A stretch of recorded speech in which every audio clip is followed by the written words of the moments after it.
Hello and welcome back to another cubing video. So today I will be going over how I went from beginner to sub-7 in competition and how you can do the same with these tips and tricks. So let's get right into it. First of all, I learned how to solve a Rubik's Cube in December of 2015.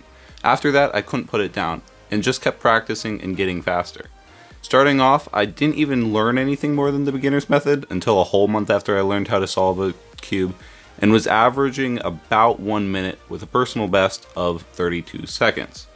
I would generally recommend learning new algorithms and transferring to CFOP as soon as you become comfortable with the beginner's method, though I wasn't able to for a month. I started by learning 4-look last layer, starting off with 2-look OLL. 4-look last layer is definitely the best thing to learn first.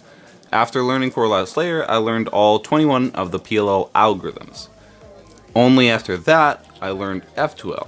This is one thing I wish I hadn't done, as I learned F2L when I was averaging about sub 30. F2L should definitely be something that you should learn much earlier on, right after 4-look last layer, and then it is best to learn PLL after that. I then moved on to OLL when I was averaging around 20 seconds, though OLL is not completely necessary until you average around mid-teens, depending on how fast you can learn algorithms.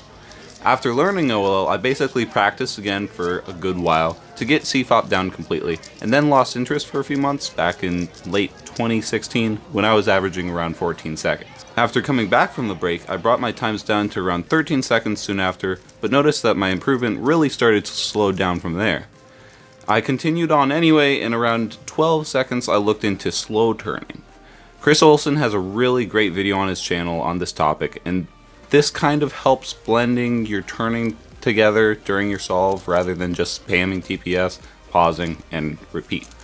Learning to blend everything together helps, because if you can keep your mind going faster than your fingers, you won't have time for crucial pauses, and thus this helps you bring down your times a bit.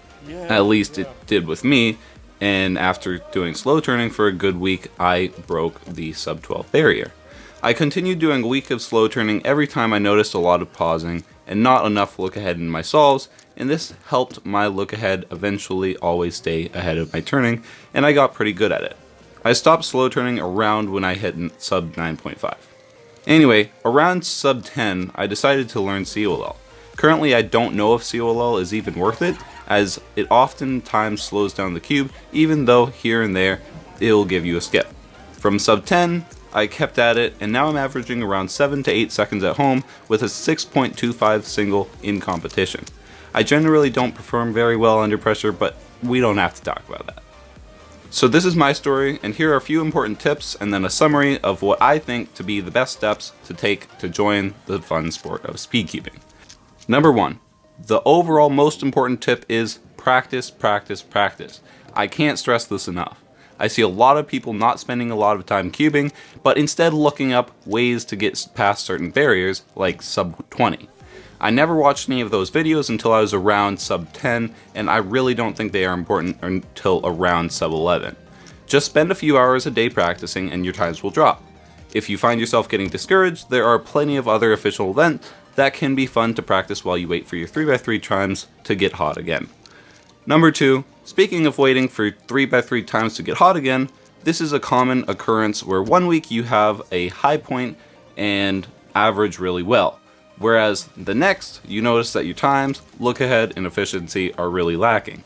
This is pretty normal, and either push through it or pick up some other events while you wait. Number 3, follow this rough recommendation for when and what to learn to gradually take in all of CFOP. Note that this is not a cookie cutter recipe, so it doesn't have to be exact. 1. Learn 4-look last layer as soon as you're comfortable with the beginner's method. This will most likely be around 1.5 minute average, but wherever you feel comfortable really. 2. After that, or during that even, go ahead and learn F2L. This is an important step in CFOP, and at first it may not seem like it helps that much, but in the long run it'll bring your times down tremendously. Learn PLL.